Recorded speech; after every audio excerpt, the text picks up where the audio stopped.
Bismillahirrahmanirrahim. Alhamdulillahirabbil alamin. Arrahmanir rahim. Maliki yaumiddin. Iyyaka na'budu wa iyyaka nasta'in. Ihdinas siratal mustaqim. Siratal ladzina an'amta 'alaihim ghairil maghdubi 'alaihim waladdallin. Amin. Bismillahirrahmanirrahim. Nah, di sini kita akan lanjutin ya apa yang kita kaji pada hari sebelumnya mengenai murabahah. Mungkin dari sini ada yang mau ditanyakan dulu atau apa ya, pengen menyampaikan sesuatu dulu gitu tentang murabahah ini. Mungkin Mas Liga atau Mbak M. Rizky silahkan kalau misalnya ada yang masih ganjel dengan apa yang dikaji pada pertemuan sebelumnya ya. Oke, masih belum ada ya. Nah, kita lanjutin aja lah ya. Nah, jadi gini, kemarin kita sebenarnya sudah belajar mengenai secara umum ya, murabahah itu seperti apa. Murabahah itu kalau kita lihat lebih detail lagi, ternyata dia itu ada beberapa macam. Nah, nanti macam-macam murabahah inilah yang nantinya akan kita bahas di malam hari ini. Sebenarnya semua akad yang ada di jual beli pasti teman-teman semua itu sudah melakukan.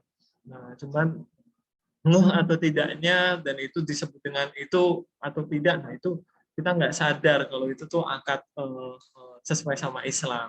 Nah, cuman nanti karena kita sudah pernah mengaplikasikannya, nanti pada dasarnya kita akan mengkoreksi ya, ini benar nggak sih apa yang sudah kita lakukan itu sesuai dengan ajaran Islam atau enggak. Nah, makanya nanti kita akan identifikasi satu persatu mengenai macam-macam dari murabahah itu sendiri.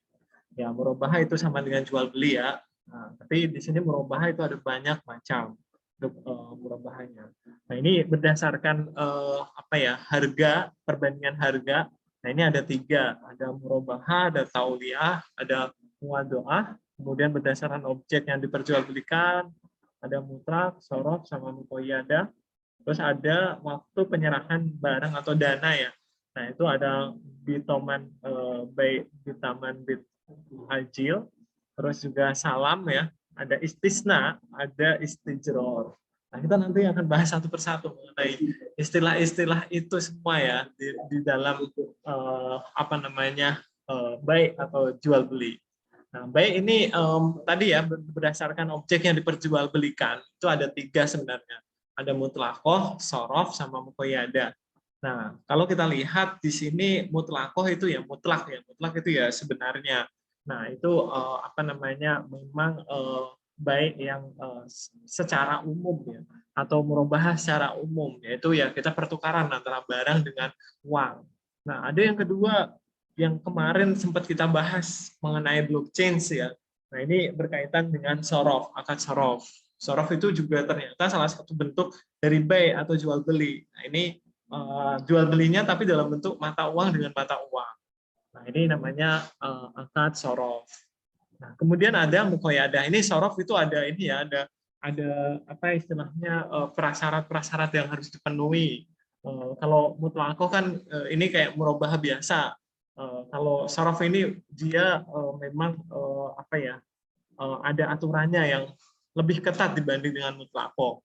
Nah, yang terakhir itu muqayyadah. Nah, ini kalau kita lihat di sini muqayyadah ini hampir mirip dengan barter. Ya, memang barter. Muqayyadah itu barter. Jadi pertukaran antara barang dengan barang. Jadi dan ini sebenarnya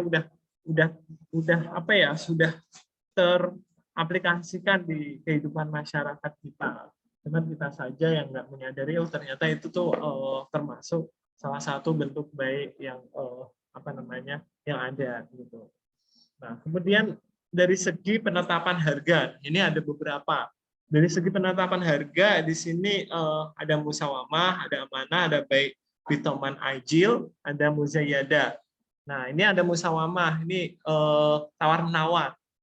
Ini maksudnya kayak murabahah biasa. Jadi harga pokoknya itu dikasih tahu, sama keuntungannya itu dikasih tahu. Jadi orang-orang itu sama-sama tahu tentang harga belinya berapa, harga pokoknya berapa. Gitu. Ada juga yang dia nggak memberikan tahu harga belinya berapa, tapi dia hanya ngasih tahu kan modalnya. Nah, modalnya ini disebut dengan baik amanah. Nah, jadi begitu apa ya, eh, begitu jelasnya ya di akad-akad syariah ini, sampai hal-hal modalnya berapa, terus kemudian harga pokoknya berapa, keuntungannya berapa, itu dikasih tahu. Nah, ini bahkan sudah termasuk dari macam-macam dari baik itu sendiri. Terus ada juga baik bitoman ajil. Nah, baik bitoman ajil ini yang berkembang ya di kalangan masyarakat. Jadi kalau kita lihat memang orang itu memiliki daya beli, tapi ternyata daya belinya itu tidak bisa secara langsung karena tidak memiliki uang yang pas di waktu itu. Nah, cara solusinya ya dengan cara salah satunya adalah baik di teman ajil. Yaitu dia jual beli tapi harganya tadi itu ditangguhkan apa namanya kayak nanti mereka bisa mencicil. Nah, ini yang biasanya diterapkan di bank-bank syariah ya mengenai akad murabahah. Jadi dia sebenarnya memakai akad baik di toman ajil. Nah, ini makanya harga tangguh ini dibolehkan ya. Lebih tinggi harganya dibanding dengan harga cash atau tunai. Jadi makanya kalau kita lihat ya, pasti kita akan melihat kalau misal harga-harga ditangguhkan itu konsekuensinya dia punya margin yang lebih tinggi. Nah, cuman ingat ya, setiap barang itu punya margin yang beda-beda. Jadi kita nggak bisa sama ratakan ya antara misal emas, marginnya emas dengan marginnya pisang misalnya. Nah, itu kan berbeda ya. Nggak mungkin marginnya emas itu misal katakan dia apa namanya 10% gitu. Terus marginnya pisang misal katakan 50%. Nah, itu kan berbeda ya, berbeda setiap barang itu berbeda dan itu justru perbedaan itu yang menjadi pembeda dengan riba gitu. Jadi kalau riba memang apa namanya kalau kita lihat dia fix terus apapun barangnya ini apapun belinya ya dia apa ya istilahnya nggak melihat sektor realnya itu yang sedang dilakukan secara akad itu kayak gimana itu nggak peduli. Nah sementara kalau baik tadi baik di Taman Ajil ini dia itu melihat sektor realnya ini lagi butuh apa sih. Nah ini jangan-jangan barang ini jual beli ini tuh profit atau marginnya itu nggak terlalu besar. Nah, jangan-jangan kecil. Nah, itu disesuaikan. Nah, itu begitu begitu ini ya, begitu perhatiannya dalam pemikiran Islam ya mengenai bayi ini. Jadi dia itu memang melihat tidak memisahkan gitu loh. Kalau di ilmu ilmu moneter ya, tidak memisahkan ilmu yang ada di sektor real dengan yang ada di moneter. Jadi ya dua hal itu tuh sebenarnya hal yang saling beririsan dan saling apa ya istilahnya nggak boleh dipisahkan. Nah, tapi oleh orang-orang yang suka dengan riba nggak peduli seberapa banyak seberapa connected-nya itu seberapa itu nggak peduli langsung dihajar habis gitu dengan apa namanya rate yang sama gitu. Nah, makanya itu nanti ada salah satu nanti kita akan bahas ya lebih detail lagi perbedaan antara bunga dan juga apa namanya di taman haji. Nah, ini yang sebenarnya yang sudah diterapkan di bank-bank syariah. Terus ada akad yang selanjutnya itu muzayadah. Ini lelang ya. Ya, kita kalau melelang ya apa namanya kita istilahnya berlomba-lomba menawarkan mana yang harganya besar itu yang diambil.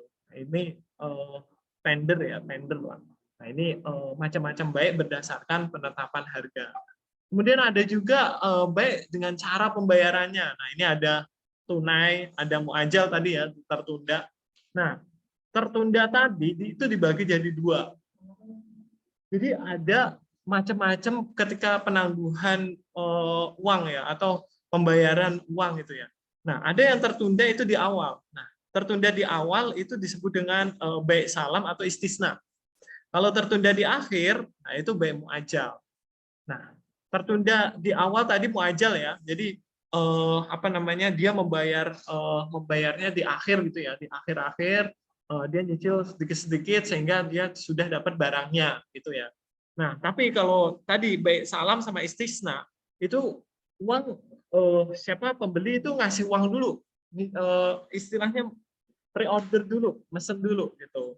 Nah, bedanya apa salam dengan istisna?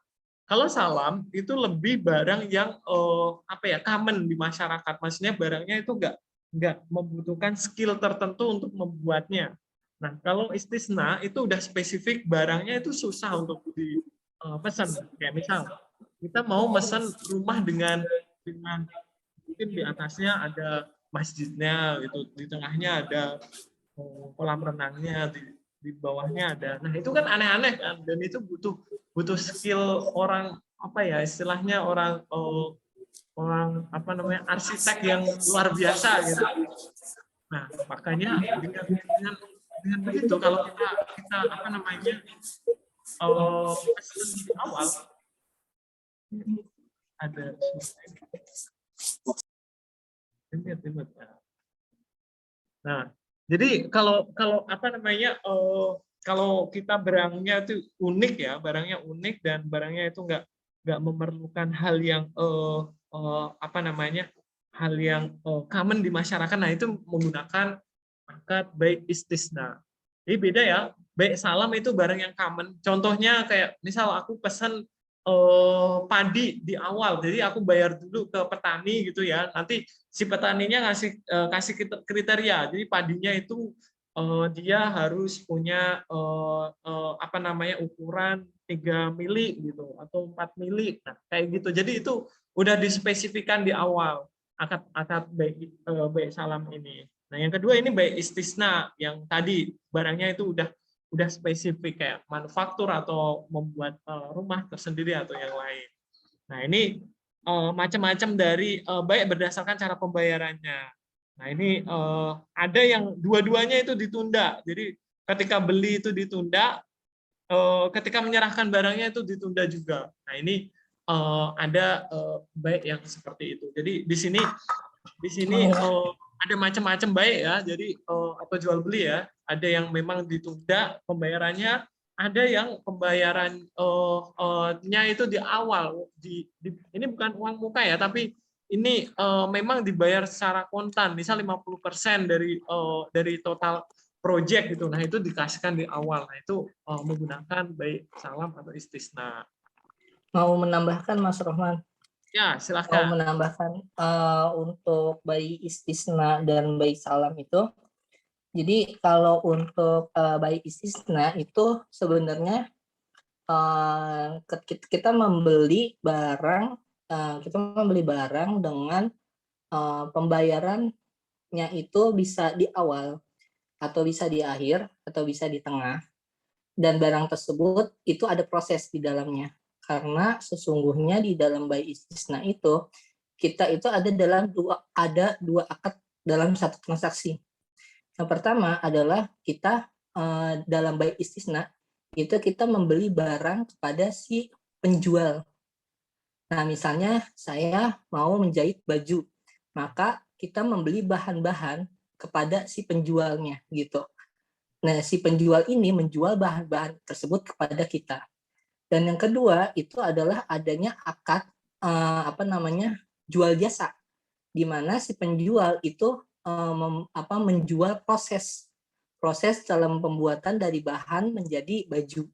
Itu jadi baik istisna itu di dalamnya itu adalah dua akad dalam satu transaksi. Yang satu adalah akad jual beli, yang kedua adalah akad proses, akad jasa, akad jual jasa.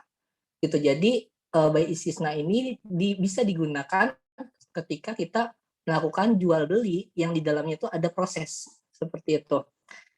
Nah, ntar dikoreksi aja kalau misalnya saya salah. Nah, kemudian untuk bayi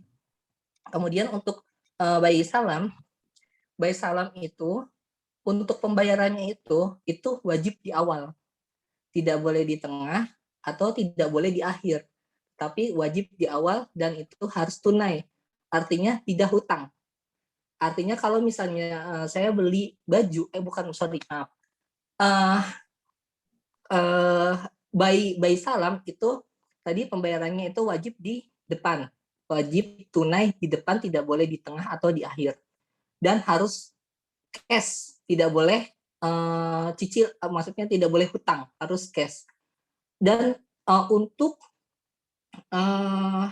barang-barang yang bisa dibeli dalam salam itu, ini kalau saya nggak salah ingat itu, kalau kata Ustadz Erwandi itu adalah barang-barang yang sifatnya itu komoditi.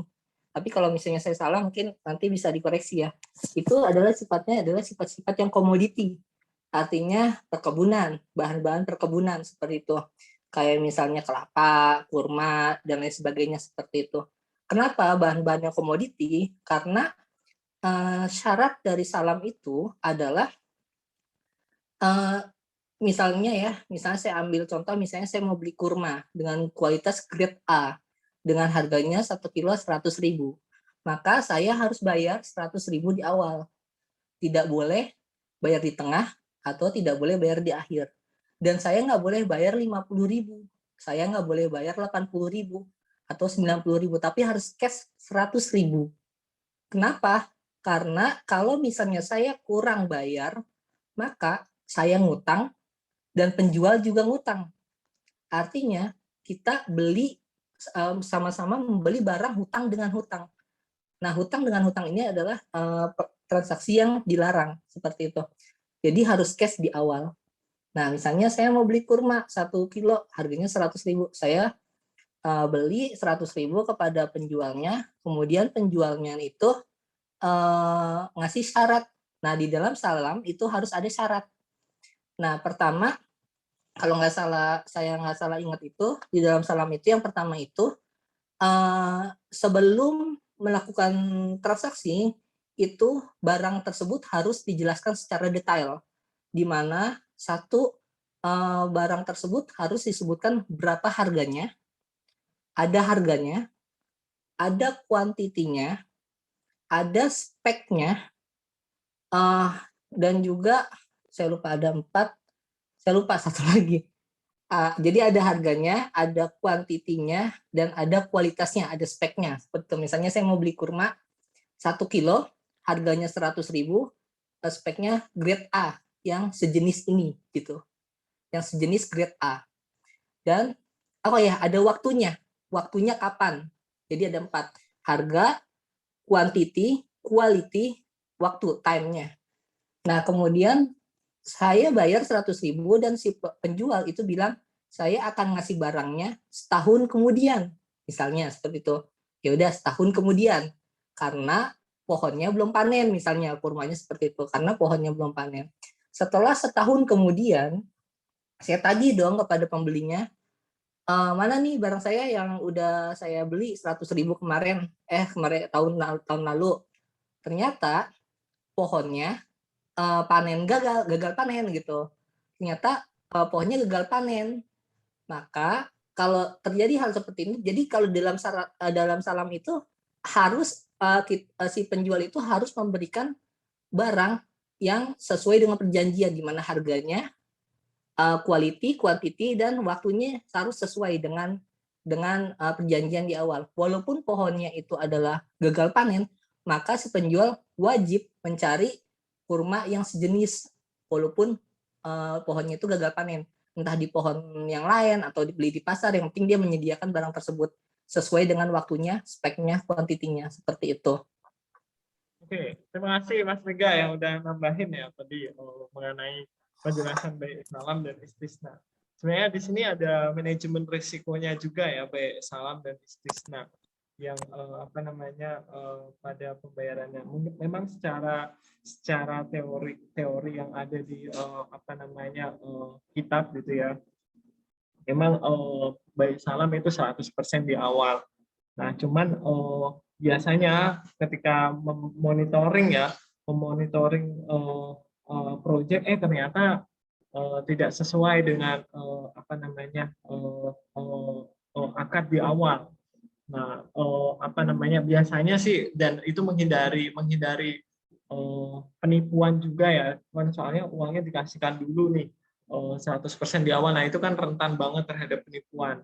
Nah, itu biasanya juga apa namanya mereka mereka pembayaran pelunasannya itu setelah barang itu apa namanya sudah dikasihkan di tangan orang penjual.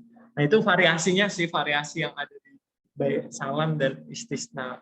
Yang pasti Islam itu ini ya lebih memperdulikan dua dua pihak yang berangkat ini jangan sampai merasa didolimi atau terdolimi gitu. Jadi itu yang sangat diperhatikan di dalam apa namanya Islam ini. Makanya tadi kalaupun misal gagal bayar, ya dia harus tanggung jawab mencarikan barang lain yang memang apa namanya yang speknya itu sesuai sama keinginan pembeli.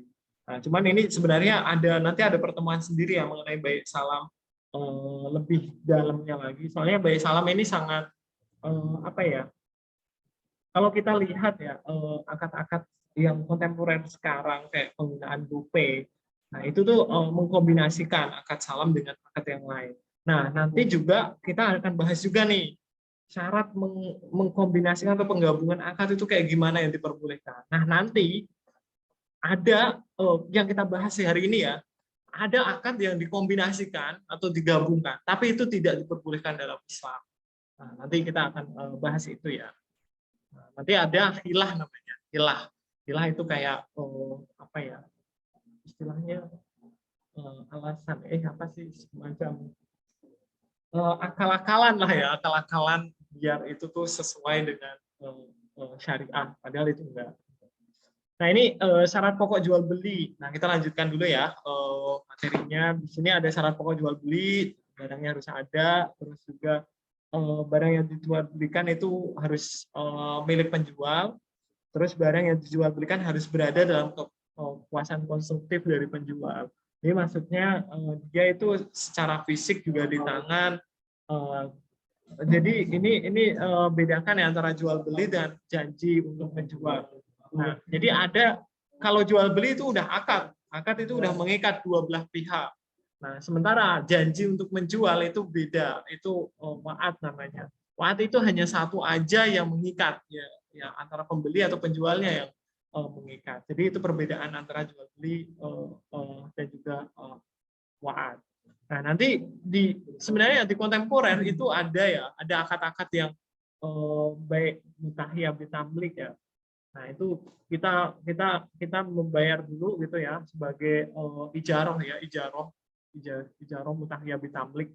Jadi kita bayar dulu. Nah, nanti sebagai ijaroh atau sebagai sewa, nah nanti di akhir kita akan membeli barang itu. Nah, itu di akhir membeli barang itu dengan wa'ad. Jadi dengan akad dia menjanjikan kalau nanti barangnya itu akan dikasihkan kayak gitu. Nah, ini syarat yang lain jual beli itu dia harus langsung dan mutlak apa namanya datang waktu orang yang jual belinya dengan syarat kejadian di waktu yang akan datang itu tidak sah. Maksudnya gini, kalau misal memang jual belinya itu dia mensyaratkan oh ini tuh jual beli akan dilakukan di akad yang akan datang. Nah, itu memang ada aturannya, memang ada semacam apa ya? Itu bukan akad ya, tapi itu wa'ad. Jadi secara akad itu udah nggak boleh, udah fasih. Tapi secara wa'ad itu boleh. Nah, makanya IMBT atau ijaroh mutahiyah bitamlik, nah itu biasanya memakai wa'ad dulu, jadi bukan akad. Gitu. Objek yang diperjualbelikan juga harus memiliki nilai, terus barangnya ini juga nggak boleh objek haram. Nah, ini apa namanya rentan sekali ya kalau kita lihat memang secara akad itu tidak masalah, ternyata di objeknya itu yang bermasalah. Nah, ini juga kemarin sudah dibahas juga mengenai jual beli ketika kita punya kotoran kambing atau kotoran apa ya yang memang itu najis yang memang itu nggak boleh diperjualbelikan. Nah, itu udah dibahas kemarin ya. Terus juga objek yang diperjualkan jual belikan itu harus dapat diketahui diidentifikasi secara fisik oleh pembeli. Jadi ini syarat-syarat apa namanya jual beli ya, ini ada banyak sebenarnya. Kemudian penyerahan barang juga ini harus jelas gitu ya, harus tertentu yang tidak tergantung sama syarat kemungkinan. Maksudnya gini, misal kita beli barang apa namanya handphone gitu ya. Nah, dia yang pembelinya itu ngasih tahu dia mau beli ketika mungkin apa namanya si saudaranya tadi itu ngasih uang gitu. Ternyata itu disyaratkan kan, dia mau beli kan. Atau dia mau beli ketika ada bonus apa namanya mungkin tambahan 50% gitu ya, tambahan 50% cashback atau apa gitu.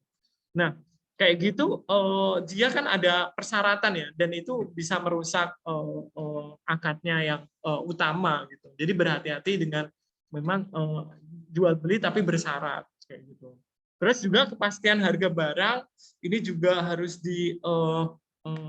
apa ya, harus dilihat gitu ya, barangnya ini itu kayak gimana. Terus jika barangnya harganya belum pasti, jual belinya itu juga tidak sah. Nah, ini jual beli itu harus tanpa syarat. Tadi ya, dia tidak tergantung sama akad yang lain, dan dia tidak tergantung dengan waat yang lain. Makanya ini dia harus apa namanya tanpa syarat yang ada gitu dalam jual beli. Nah, ini tidak sah ya, kecuali syarat tersebut dikenal sebagai bagian dari transaksi sesuai dengan penggunaan dalam perdagangan. Ini maksudnya yang sudah apa ya istilahnya udah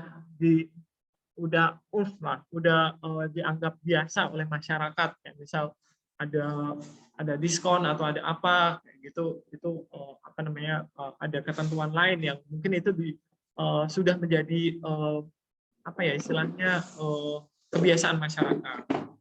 Nah, tadi syarat-syarat mengenai jual beli. Nah, di sini ada kontrak apa ya beberapa macam baik yang memang ini berbeda-beda gitu, dan ini ada yang diperbolehkan dan juga ada yang tidak diperbolehkan. Nah, ini ada murabahah, terus ada baik di taman ajil, ada baiul inah, ada baik dain, ada baik salam, istisna, sorof, sama urbun. Nah, nanti kita akan bahas ya mengenai apa namanya satu persatu. Nah, ini murabahah kemarin, intinya di murabahah ini kita berusaha jual beli ya, tapi kita menyatakan berapa harga ketika membelinya dan berapa tingkat keuntungan yang dia dapatkan. Jadi segitu jujurnya ya pembeli ketika dia belajar tentang murabahah ya. Jadi dia tuh ketika membeli ngasih tahu biayanya berapa, keuntungannya juga berapa, itu dikasih tahu gitu di murabahah. Nah, ini yang luar biasanya di Islam gitu, ketika kita memang benar-benar menerapkan akad murabahah yang sesuai dengan fikih muamalah ya. Tapi kalau sekarang mungkin udah ini ya, udah bergeser gitu kan. Bahkan biaya operasional itu nggak dikasih tahu, tingkat keuntungan juga nggak dikasih tahu. Ya, kalau dikasih tahu biasanya orang kan berbondong-bondong dengan bisnis yang sama, kemudian melakukan apa namanya bisnis yang sama gitu. Nah, ini sebenarnya apa namanya ya itu ada resikonya ya ketika kita ngasih tahu biaya. Tapi ya kita tahu ya kalau rezeki itu memang Allah yang ngatur, jadi jangan ini apa namanya ya kita jangan khawatir lah. Rezeki itu rumus Allah gitu, yang memang kita nggak bisa memprediksikan, oh ini rezekinya siapa, oh ini rezekinya siapa. Nah, ini sebenarnya akad murabahah itu ya ada baik, ada penjual ya, ada mustari, ada akad murabahahnya, kemudian ada barang yang ingin dijual. Nah, ini barang yang ingin dijual dikasihkan ke pembeli, langsung dikasihkan price atau harganya.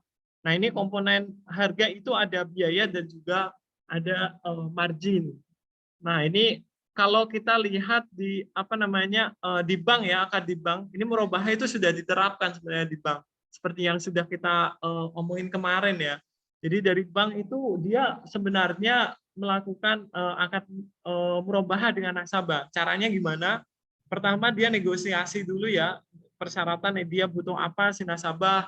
Nah, kemudian dengan negosiasi itu si bank tadi berusaha untuk membeli barang yang diperlukan oleh nasabah. Cuman dengan akad apa istilahnya akad wakil ya, diwakilkan dengan nasabah.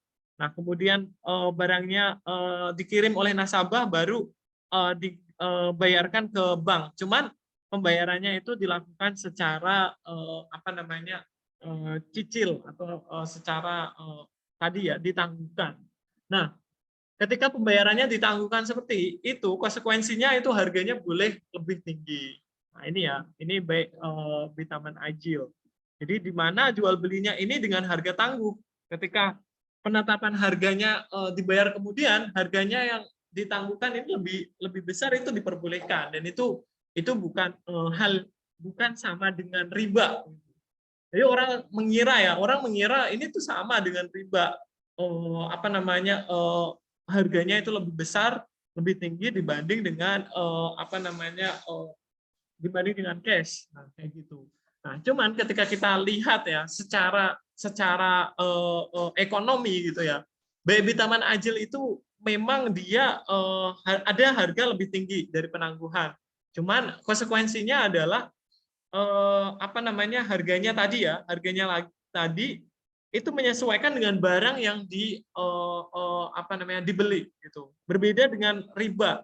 Kalau riba itu udah nggak peduli tadi, nggak peduli barangnya apa, tetap price marginnya itu sama. Sementara yang ini itu dia berbeda-beda sesuaikan dengan barang yang ingin dibeli. Ini kalau misal si bank tadi itu memang mengikuti akad syariah yang ada.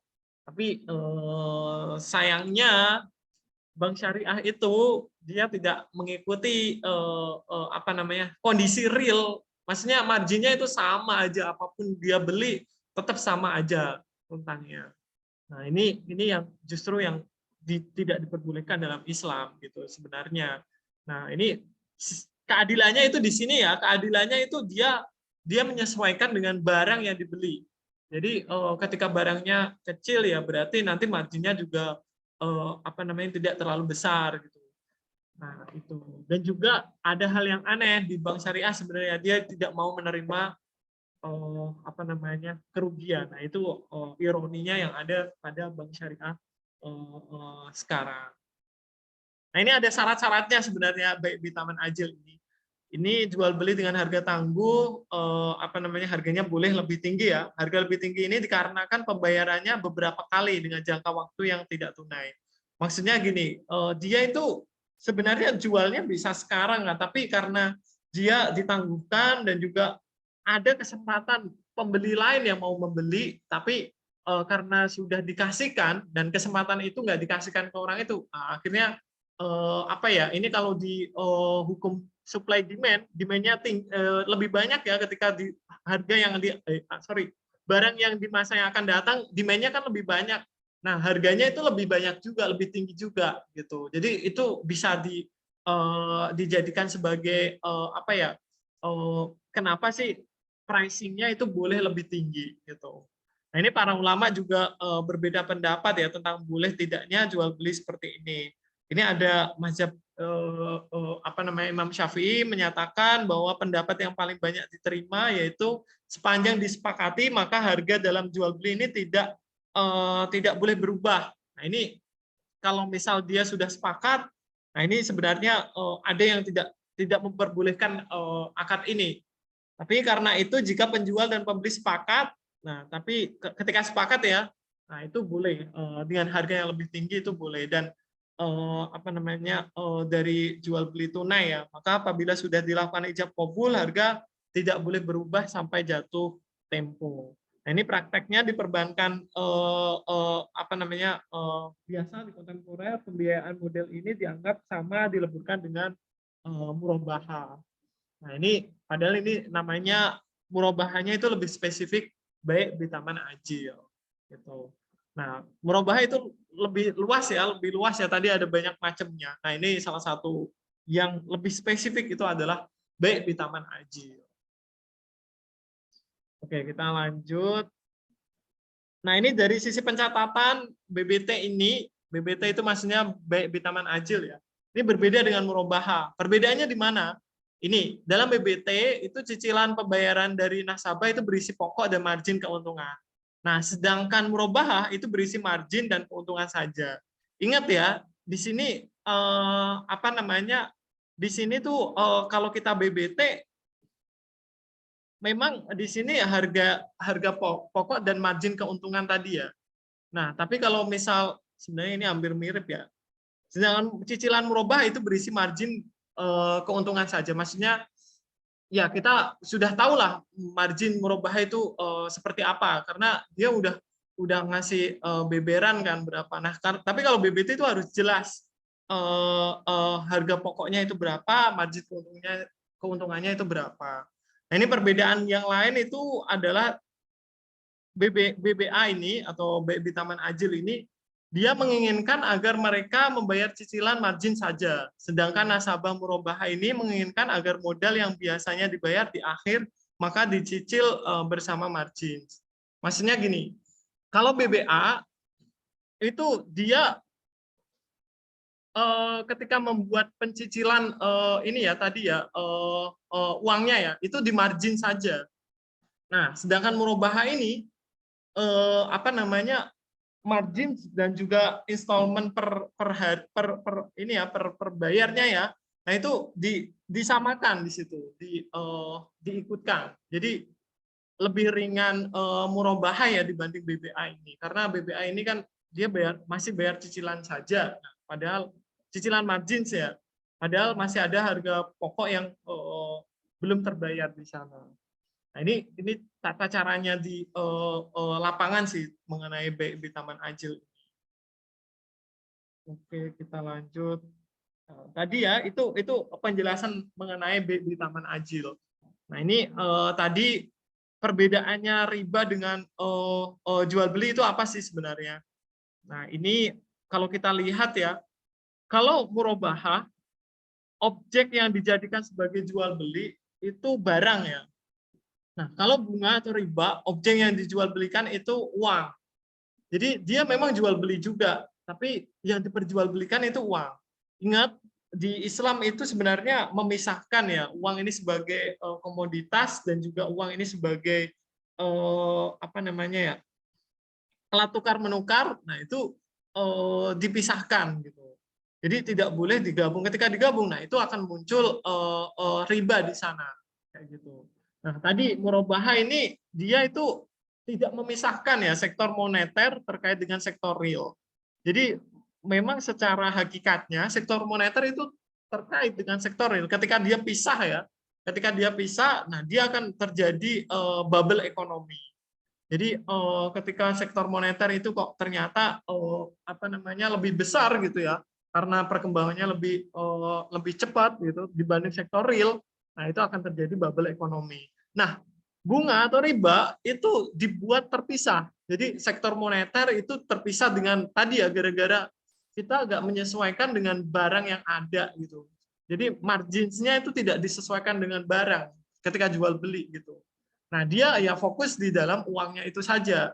Nah, itu akhirnya keuangan itu percepatannya cepat banget.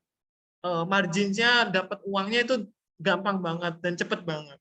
Tapi barang yang dia ada di sebuah negara itu nggak secepat perkembangan uang. Nah, itu akan terjadi bubble ekonomi. Nah, ini makanya ini sangat rentan sekali ya bunga atau riba ini terhadap krisis moneter. Kalau kita lihat di tahun-tahun sebelumnya, nah ini salah satu penyebabnya itu adalah memang sistem moneter kita itu kacau gitu. Kemudian ini juga mendorong percepatan arus barang dan juga produktivitas entrepreneurship karena tadi ya dia memang apa ya marginnya itu beda-beda dan biasanya kalau marginnya itu lebih besar di produk itu, nah itu akan banyak pembelinya. Nah, ini juga tergantung sama modal juga sih sebenarnya karena dia kan jual beli ya gitu. Nah, ini tidak mendorong karena ya insentifnya nggak ada gitu. Maksudnya harganya pricingnya sama semua, dia based on uang tadi ya. Nah, makanya dia tidak mendorong terjadinya apa namanya tadi ekonomi yang bagus ya dibanding dengan murabahah ini. Terus juga ini pertukaran barang dengan uang, kalau ini pertukaran uang dengan uang. Nah, ini marginnya tidak berubah, Nah, kalau ini bunga berubah sesuai dengan tingkat bunga. Nah, ini margin kan bisa disesuaikan dengan harganya dia sendiri kan sebenarnya, marginnya berapa, nanti dapatnya berapa. Margin ini profit ya maksudnya ya. Terus juga akad jual beli ini memenuhi rukun jual beli. Dan ini kalau riba itu tidak ada jual beli, tapi dia masih uang langsung sebagai komoditas. Nah, ini juga kalau macet itu tidak ada bunga berbunga ya, kalau di murabahah. Tapi kalau di bunga, nah itu bisa terjadi compound interest. Ya, kalau nggak bisa ya naik lagi bunganya. Bahkan kalau rentenir itu ya itu bisa utang 3 juta bisa jadi 10 juta gitu, lebih banyak dari apa yang dia hutangkan. Ya karena tadi ada compound interest tadi. Terus juga ini ya, murabahah itu dia tidak mampu membayar, apa namanya, ketika dia tidak mampu membayar itu boleh dilakukan denda gitu. Tapi uangnya tadi itu tidak boleh untuk dimakan kita sendiri. Tapi ini kalau berdasarkan Al-Qur'an ya, itu memang tidak boleh. Tidak boleh ada denda karena ini justru malah mengajarkan di Al-Qur'an itu dikasihkan aja ke orangnya. Jadi apa namanya, kalau misal nggak bisa membayar ya udah diibrokan atau dikasihkan uangnya itu ke apa pemberinya. Jadi ini pun juga ada syaratnya ya, ada syaratnya ketika memang si yang ngutangin tadi itu punya rezeki yang cukup, rezeki yang banyak gitu. Jadi itu bolehlah untuk dikasihkan ke itu merupakan ajaran yang lebih baik dibanding dengan meminta tadi. Nah, kalau bunga udah nggak peduli lagi dengan apa kondisi yang misal ini masih pandemi atau apa, pokoknya bayar gitu. Terus juga ini tadi ya, dananya tadi kalau misal ada denda itu tidak boleh untuk dia sendiri, tidak boleh untuk si pembelinya atau pemberi hutang tadi gitu. Tidak boleh, penjualnya nggak boleh ya, nggak boleh memakan uang dendanya tadi. Tapi uang dendanya tadi itu dimasukkan ke dana sosial. Nah, itu nanti ada pembahasan tersendiri sebenarnya mengenai dana dana dana apa namanya non halal ya. Dana non halal itu kayak gimana pengelolaannya. Nah, itu sebenarnya ada pembahasan sendiri.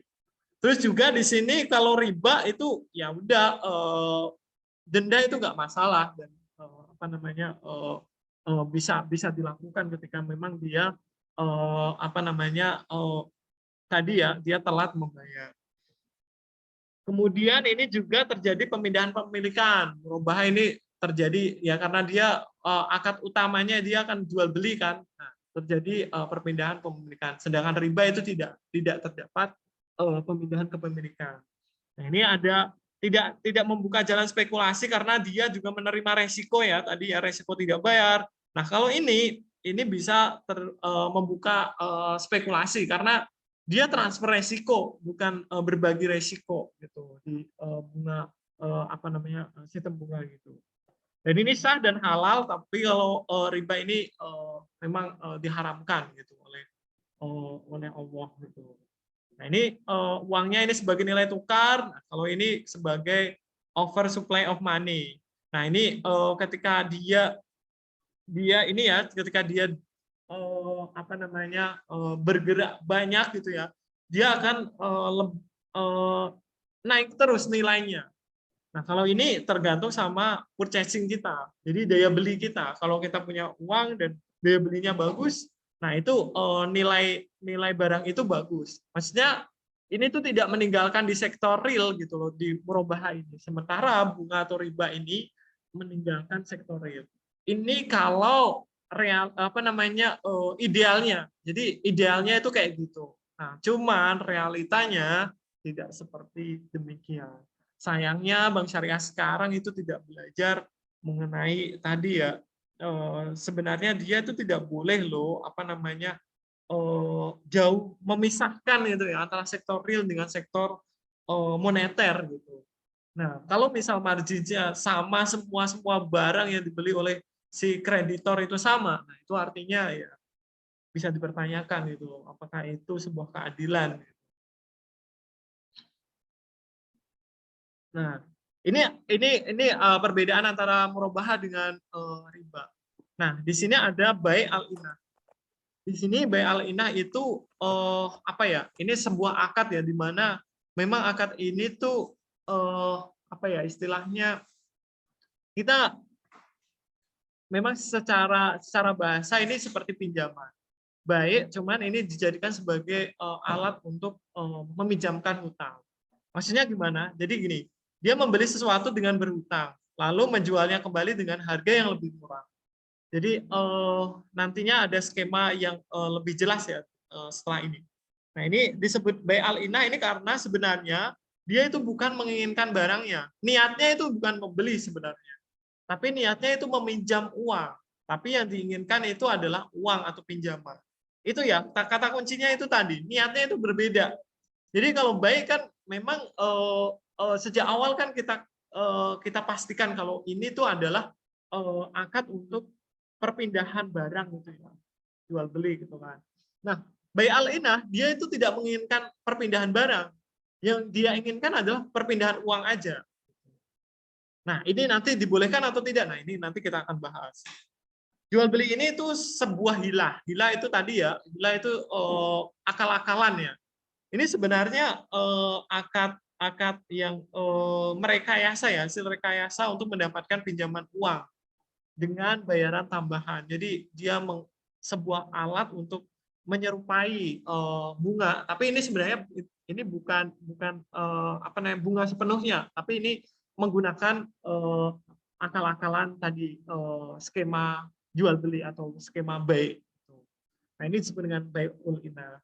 Nah, cuman di sini itu ini ya, ini skemanya itu seperti ini. Jadi misal ini ada Ali dia mau beli mobil gitu ya dengan harga 140 cash gitu dari Ferry. Jadi Ferry ini pemilik mobilnya, ini 140 juta.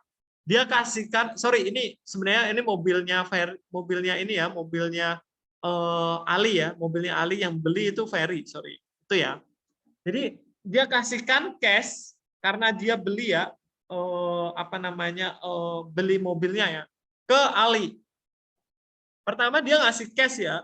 Nah, karena dia sebenarnya si Ferry ini dia tuh tidak menginginkan mobilnya gitu ya. Jadi dia udah ngasihkan cash ke Ali gitu ya. Ini secara hilah ya, secara rekayasa ya. Padahal ini Ferry belum membayar cash ke Ali gitu. Nah, tapi barangnya ini sudah dikasihkan ke Ferry. Nah, kenapa dikasihkan? Nah, ini apa namanya? Dia bayarkan secara cicil. Jadi sebenarnya si Ali ini itu dia pinginnya itu cash 140 juta gitu. Karena apa namanya yang dia pinginkan di sini sebenarnya adalah pinjaman uang.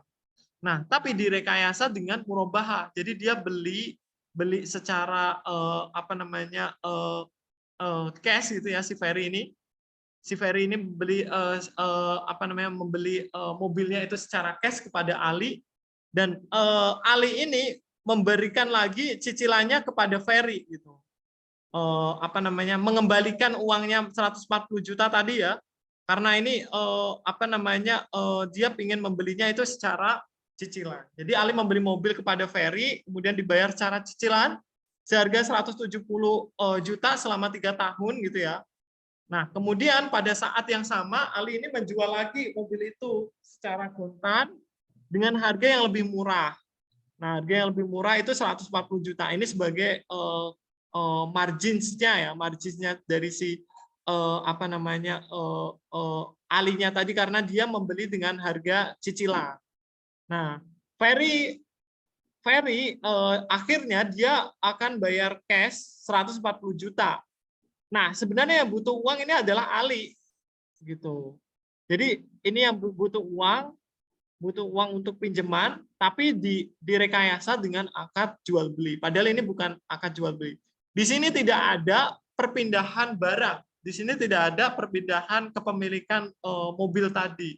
Tapi direkayasa seolah-olah si Ali ini membeli mobil, kemudian dibayar cicil dengan si Ferry dengan harga 170 juta dalam tenggang waktu 3 tahun tadi. Jadi ini hilahnya ya, kenapa kok bai al-inah ini apa namanya kontroversial. Dan ini ternyata banyak perbedaan pendapat mengenai bai al-inah ini. Apakah ini dihalalkan atau diharamkan? Nah, ini fenomena ini muncul. Ini menurut pandangan ulama ya. Ada banyak yang menyatakan bahwa jual beli bai al-inah ini diharamkan bila kedua jual beli itu dilakukan menurut kesepakatan para pihak. Jadi dengan disengaja itu bai al-inah ini diharamkan. Ini kesepakatan ulama. Cuman apabila tidak dijanjikan disepakati sejak awal, tetapi secara kebetulan maka penjual kedua tersebut menjadi sah. Nah, cuman di sini ada juga hadis yang mengharamkan bai al-inah ini. Nah, ini ada dalil ulama yang mengharamkan mengharamkan bai'ul inah ini. Nah, ini kalau manusia sudah menjadi kikir gara-gara uang, sudah mulai melakukan jual beli bai'ul inah, kemudian mengikuti ekor-ekor sapi, meninggalkan jihad, Allah akan menurunkan bencana kepada mereka. Bencana itu tidak akan dihilangkan sampai mereka kembali ke jalan yang benar. Nah, jadi ini sebuah teguran ya. Ketika bai'ul inah ini kok menjadi hal yang sudah lumrah terjadi di masyarakat, nah ini bisa jadi Allah akan menurunkan sebuah bencana ya kepada mereka. Nah ini perlu berhati-hati penggunaan bai'ul inah ini, karena di sini sebenarnya istilahnya kita mengakali ya, membuat rekayasa hukum ya. Ya, kita tahu hukum murabahah itu boleh, tapi ternyata itu dipakai untuk akad untuk pinjaman uang. Nah, ini diriwayatkan oleh Darul Qutni ya, dari Abu Ishaq, dari istrinya Aliyah, bahwa ia pernah menemui Aisyah bersama dengan Ummu Walad Zaid bin Arqam. Ummu Walad Zaid berkata kalau pernah menjual budak kepada Zaid seharga 800 dirham secara hutang, dan aku membelinya kembali seharga 600 dirham kontan. Aisyah berkata, sungguh tidak bagus cara engkau berjualan dan cara engkau membeli. Nah, ini katakan kepada Zaid bahwa ia telah membatalkan pahala jihad dan haji bersama Rasulullah, kecuali kalau ia bertobat. Karena tadi ya dia melakukan bai'ul inah ya. Sebenarnya dia menginginkan uang 600 dirham tadi secara kontan, tapi dengan imbalan 200 tadi ya, lebih tinggi ya, lebih tinggi, dan itu tidak ada perpindahan barang tadi, tidak ada perpindahan budak tadi ke Zaid. Nah, ini makanya itu Ibunda Aisyah itu istilahnya menyayangkan dengan akad itu, tapi tidak langsung ini haram itu enggak, tapi beliau bilang ini membatalkan pahala jihad dan haji bersama Rasulullah. Nah, ini wanita itu berkata, bagaimana kalau ada yang ku ambil hanya modalku saja? Ibunda Aisyah menjawab dengan firman Allah, orang yang telah sampai kepadanya larangan dari Tuhannya lalu terus berhenti mengambil riba, maka apa yang dikerjakan di masa lalu dimaafkan Allah.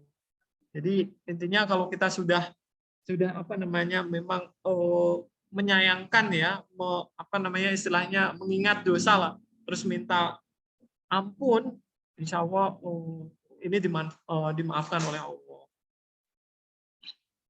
Nah, ini dalil larangan lain ya yang mengharamkan bai'ul inah ya. Jadi apabila kamu berjual beli dengan inah dan mengambil ekor lembu, suka mudharaah dan meninggalkan jihad, maka Allah akan menimpakan kepadamu kehinaan. Kehinaan itu tidak akan dicabut dari kamu sehingga kamu kembali kepada agamamu. Nah, ini larangan juga mengenai bai'ul inah. Nah, ini memang di Indonesia itu anti banget mengenai bai'ul inah. Nah, nanti kita akan belajar juga dari negara lain ya yang memang menghalalkan bai'ul inah ini. Nah, ini bahwa ia telah ditanya tentang seorang yang menjual sehelai sutra kepada orang lain seharga 100 dirham. Kemudian ia membeli kembali dengan harga 50 dirham secara kontan. Ibnu Abbas menjawab, itu artinya jual dirham dengan dirham secara bunga. Namun mediatornya adalah Sehelai sutra. Ini tadi ya rekayasa dari salah satu rekayasa dari Baiul Inah. Nah, ini juga beliau menjawab, ini dari Abbas Ibnu Malik ketika ditanya tentang Baiul Inah, kemudian beliau menjawab, sesungguhnya Allah tidak mungkin dikelabui. Itu termasuk perbuatan yang diharamkan Allah dan Rasul-Nya. Nah, ini tidak ada khilafiyah ya dalam larangan bai'ul inah. Jadi semua sebenarnya banyak yang istilahnya melarang keras mengenai bai'ul inah. Tapi ternyata bai'ul inah yang boleh hanyalah tanpa rekayasa sejak awal.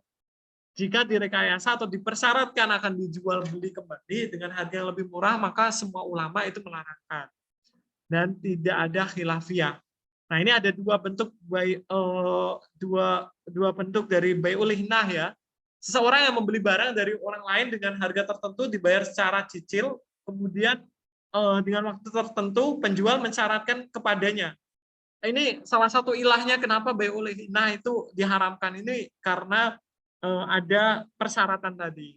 Kalau misal persyaratannya itu nggak ada dan itu ternyata tidak disepakati di awal, nah itu diperbolehkan tadi bai'ul inah.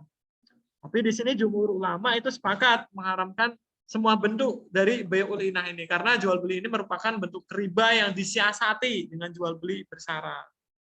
Jadi ingat ya tadi itu hilah atau rekayasanya saja dia inginkan itu sebenarnya pinjamannya bukan dari barangnya tadi. Nah, kalau jual beli kan ya harusnya kita barangnya, tapi ini barangnya saja. Nah, ini ya seseorang membeli barang yang dibayar secara cicilan, setelah itu dia menerima barang tersebut, maka ia jual kembali barang tersebut dengan penjual secara kontan dengan harga yang lebih murah. Nah, ini bentuk pertama ya. Bentuk yang kedua itu dalam bentuk yang kedua ini para ulama berbeda pendapat. Jadi Imam Syafi'i itu membolehkan bai'ul inah. Nah, ini bentuknya kayak gimana? Dengan bentuk kedua ini, jadi dia membeli barang dibayar secara cicilan. Setelah itu dia menerima barangnya tersebut, jadi ada perpindahan barang di waktu transaksi. Kemudian ia menjual kembali barang tersebut dengan harga yang kontan, dengan harga yang lebih murah atau dari harga pembeliannya di awal. Nah, ulama Imam Syafi'i itu membolehkan. Nah, ini sebagai dasar, salah satu dasar ya kenapa bai'ul inah ini berkembang di negara tetangga kita di Malaysia. Nah, ini Imam Syafi'i itu membolehkan mengenai akad bai'ul inah ini. Nah, ini bentuk kedua dengan alasan bahwa dia dia membeli kemudian boleh menjual barang yang telah dibelinya kepada orang lain, tapi dengan harga yang lebih murah dan lebih mahal. Nah, ini karena itu boleh juga ia menjual barang yang telah dia beli kepada penjual pertama tempat dia membeli semula.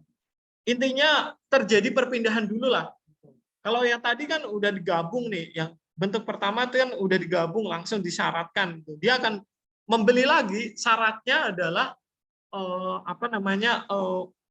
dia nantinya dia ngasihkan uang dulu secara cash gitu. Nah, nanti dia akan membeli lagi dengan syarat cicil tadi. Nah, tapi yang kedua ini memang real barangnya ada gitu. Real barangnya ada dan barangnya itu terjadi transfer kepemilikan ya, tapi dilakukan secara cepat, dilakukan secara langsung. Nah, itu mengenai hukum dari bai'ul inah. Nah, ini banyak sih yang menurut ulama Malikiyah dan Hanabilah ya mengungkapkan bai'ul inah ini akad batil atau fasid tadi ya, karena ini penyumbatan jalan dosa. Jadi supaya tidak muncul mudorot yang lebih banyak atau dosa-dosa yang baru gitu ya. Makanya bai'ul inah ini diharamkan. Nah, dengan cara bukan dengan cara ya, dengan kaidah fikih shot adzoria. Jadi menutup pintu dosa itu. Makanya ini diharamkan oleh ulama Malikiyah dan Hanabilah. Nah, ini ada banyak ya istilahnya kaidah fikih. Kaidah fikih yang memang itu bisa dijadikan sebagai dasar untuk penentuan hukum ketika memang kayak misalnya kulu kordin jarum manfaatan fahuwa riba. Itu sebenarnya kaidah fikih, itu bukan sebuah hadis ya, itu bukan. Jadi setiap setiap pinjaman gitu ya, pinjaman yang di atasnya itu ada manfaatnya itu adalah riba. Kayak gitu. Nah, itu sebenarnya bukan hadis ya, tapi itu adalah apa istilahnya kaidah fikih tadi. Kaidah fikih itu kayak sari-sari dari hukum fikih ya yang sudah disarikan oleh ulama. Nah, itu dijadikan sebagai salah satu pegangan ya ketika menetapkan sebuah hukum. Tapi ingat ya, kita itu tidak ditakdirkan untuk jadi apa namanya kodi ataupun al-mufti ya. Jadi masih jauh lah kalau kita ingin jadi demikian. Persyaratannya itu banyak itu. Kemudian Abu Hanifah ini menyatakan bai'ul ina ini hukumnya fasid, sehingga orang melakukan berbuat dosa. Terus ulama Syafi'iyah dan Zairiyah menyatakan bai'ul ina ini boleh berdasarkan keumuman ayat-ayat Allah yang menghalalkan jual beli dan juga riwayat Ibnu Umar dan Syuraih tadi. Nah, ini ulama yang mengharamkan bai'ul ina ini ada bentuk 1 dan 2. Ini jumhur ulama ya, semua ulama sepakat bahwa ini itu haram, tapi yang bentuk 2 tadi masih jadi sebagai bahan pertimbangan. Nah, ini kesimpulannya ya dari bai'ul inah bahwa memang ini diharamkan di dalam praktek di fikih muamalah, dan ini tidak benar. Imam Syafi'i membolehkan bai'ul inah yang direkayasa dan dipersyaratkan menjual kembali dengan harga yang lebih murah. Nah, ini bai'ul inah ini sebuah hilah sebenarnya. Sebuah rekayasa saja yang mendapatkan bayaran tambahan. Jadi dia sebenarnya ingin minjem uang dengan riba, tapi berkedok dengan jual beli bersyarat. Nah, di sini pemahaman terhadap hukum muamalah itu tidak boleh terjebak dengan aspek formalitas saja. Jadi, tapi wajib diperhatikan niat serta tujuan dan substansi akad. Jadi, ini adalah pesan dari ini ya fikih ya, ketika kita memang bertransaksi. Jadi fikih muamalah itu sangat pro banget terhadap kondisi perekonomian. Maksudnya apa ya? Dia itu memperhatikan kondisi real kayak gimana, apa namanya? Ini begitu indahnya ya di ekonomi Islam ya. Jadi sektor real itu nggak jauh dengan sektor moneter. Jadi kalau dia berjalan ya digandeng bareng jalan gitu. Ini jangan dipisah. Nah, kalau dipisah ya dampaknya tadi ada bubble ekonomi. Krisis moneter di tahun 98 ya di Indonesia. Nah, itu salah satu penyebabnya ya apa namanya sistem moneter kita yang kacau banget, sistem keuangan kita. Ketika kita menjualkan utang dengan utang, nah itu rentan sekali terhadap apalagi bunga ya, namanya juga bunga itu transfer resiko, dan transfer resiko dijual belikan tadi, nah itu akan berisiko banget terhadap krisis moneter. Nah, salah satu hal yang mungkin ini bisa jadikan sebagai salah satu solusi ya mengenai krisis moneter itu sebenarnya kita mengaplikasikan akad-akad syariah yang ada gitu. Kayak murabahah ya sesuaikan dengan murabahah dan sesuaikan dengan kondisi yang ada di lapangan kayak gimana. Nah, ini aku mengkritik keras sih sebenarnya bank syariah sekarang itu. Jadi ya oke lah dia cari keuntungan dengan uang gitu ya. Nah, cuman ya perhatikan juga kliennya itu siapa. Coba misal dia jual belinya itu cabai gitu ya. Nah, tapi ternyata marginnya itu sama dengan saudagar yang besar yang jual belinya itu emas gitu. Nah, itu kan nggak adil sebenarnya. Itu perlu dipertimbangkan juga itu di akad perubahannya bank syariah. Nah, ini syukur-syukur kalau ada penelitian seperti itu, wah itu sangat saya harapkan gitu. Isinya itu kritikan pedas terhadap bank syariah kita supaya lebih adil lagi gitu, supaya lebih islami lagi terhadap hukum Islam. Memang ya secara aturan itu dia terhambat mengenai tadi ya apa namanya si bank itu nggak boleh adanya komoditas gitu ya, tapi sebenarnya itu bisa bisa ditangani sih dengan apa namanya dengan adanya teknologi sekarang gitu. Ini bai'ul ina menurut Abu Hanifah juga beliau menengahi ya, bahwa jual beli ini tidak dilarang kecuali sengaja direkayasa. Tadi jumhur ulama bilang ya ini haram gitu, dan ini udah pendapat yang muktabar, udah pendapat yang makanya di Indonesia itu akad ini tuh sudah tidak diperbolehkan gitu. Nah, itu akad yang berkembang di akad bai'ul inah ini di Malaysia.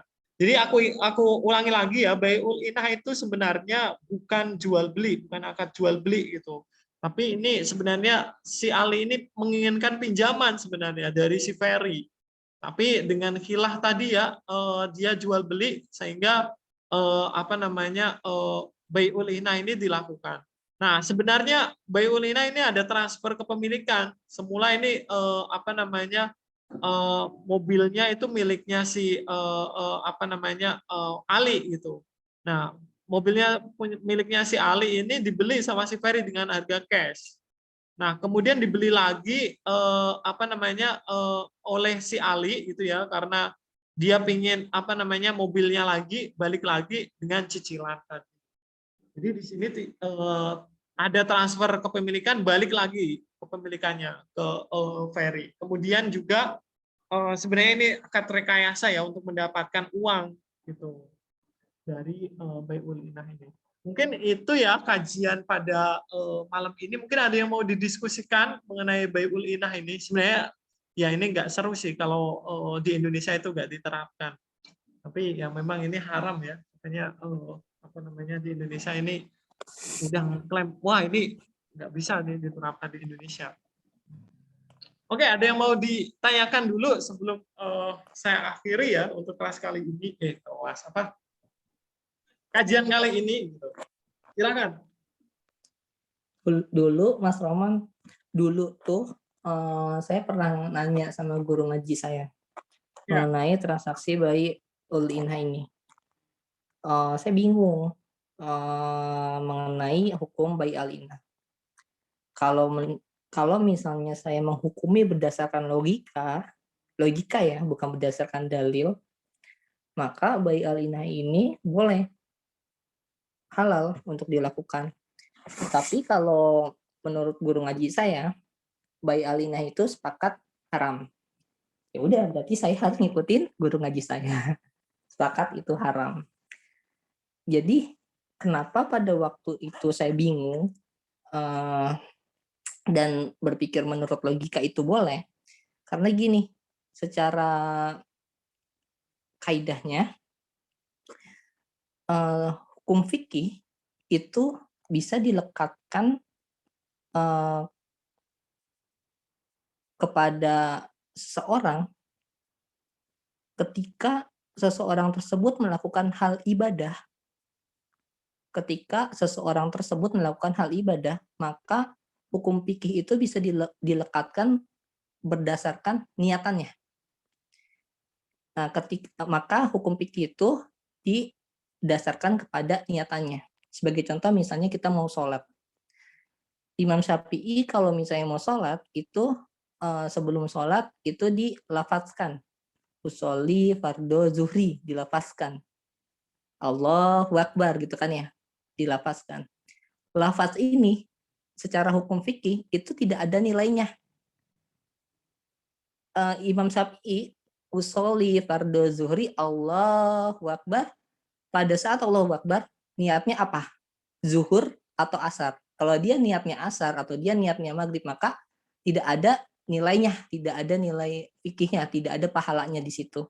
Maka fikih untuk hal ibadah itu dinilai berdasarkan niatnya, gitu. Itu kaidahnya. Lain halnya dengan muamalah. Muamalah itu hukum fikihnya itu dilekatkan berdasarkan lafaznya, ucapannya. Kalau kita bilang pinjam, maka hukum yang terjadi adalah hukum pinjam. Kalau kita bilang beli, maka hukum yang terjadi adalah hukum beli. Jadi disesuaikan dengan apa yang diucapkannya. Kayak gitu. Nah, Kemudian di dalam bai al-innah, misalnya saya dengan Mas Rohman misalnya, di dalam bai al-innah misalnya saya kekurangan uang, Mas Rohman punya barang.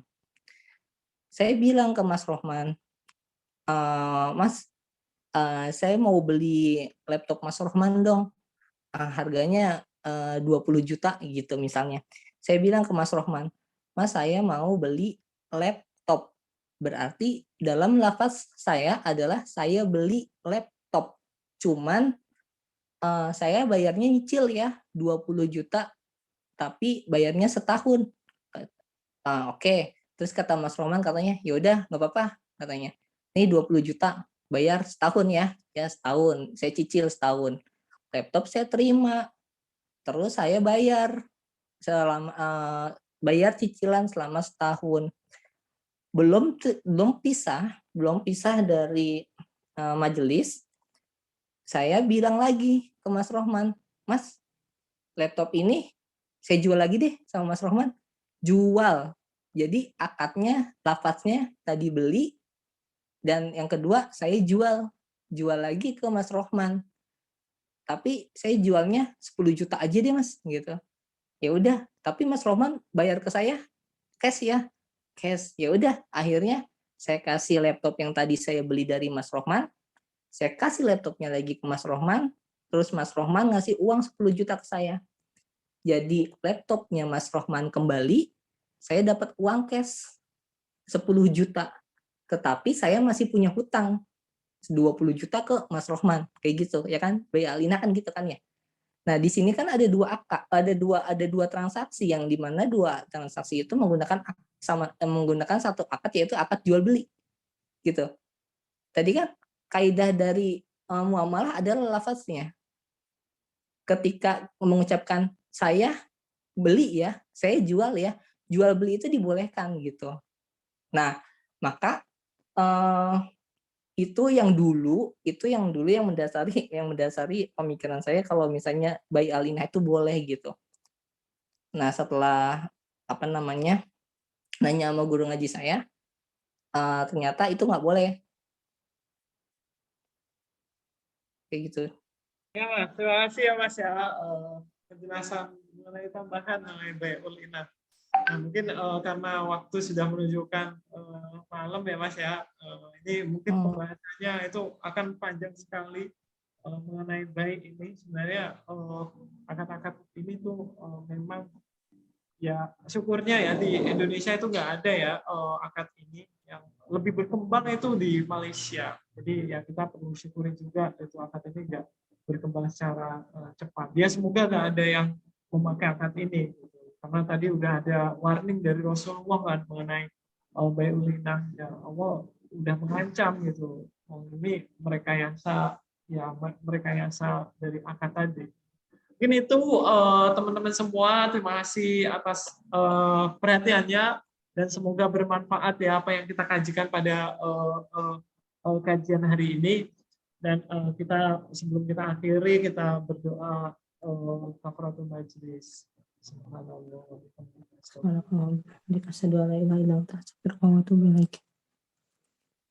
Kemudian saya akhiri, wassalamualaikum warahmatullahi wabarakatuh.